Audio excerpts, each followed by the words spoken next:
So you're struggling as an artist too? What's good, what's poppin'? Welcome back to my channel. I'm an artist. I indulge myself in many different kind of artistry and I struggle with almost all of them. But I remember growing up as a lonely kid, art and craft were always a means of escape for me. When I would spend my entire time creating something that I saw on TV or dancing or singing. And as I matured, I started honing my craft. I wanted to create something so unique and so creative, but got burned out in perfecting it. This longing for perfection and scraping ideas over ideas made me fall into this rabbit hole of comparisons where no matter what I did, it just never felt good enough. The craft that gave me joy when I would practice it was now unreasonably overwhelming. But at some point, I had to stop, sit back and ask myself, was this really what I wanted?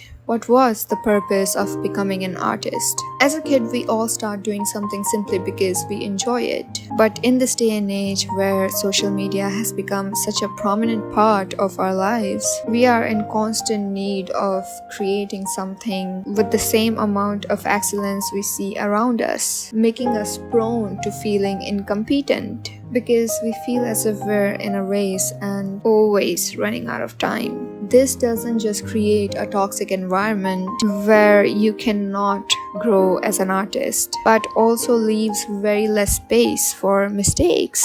We want to create something so perfect in our first attempt that we forget that the creativity lies within the trial and the error. When we're struggling, we start beating ourselves up over everything we couldn't do right, instead of focusing everything that we can actually do right.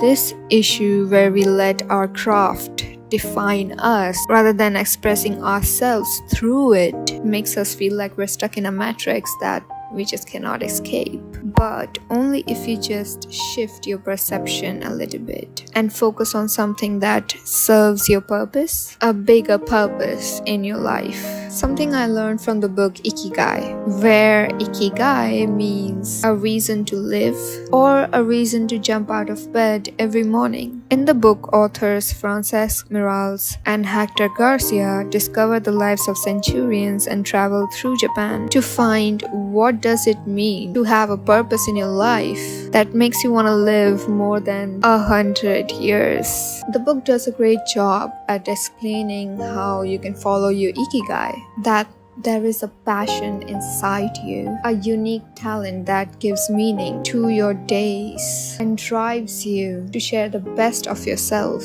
until the very end. And if you don't know what your ikigai is, then your mission is to discover it. Discover it by letting yourself be the catalyst for your art to flow through you, leaving the perfectionism behind and understanding that at the end of the day, perfection is subjective. What you define as perfect may not resonate with a lot of people. This is why I now understand that your art doesn't need to be perfect like others because it is one of a kind, yours. Let us know your stories and struggles you face as an aspiring artist in the comment section below to enlighten us on your piece of wisdom. Thank you so much for watching and I'll see you next time.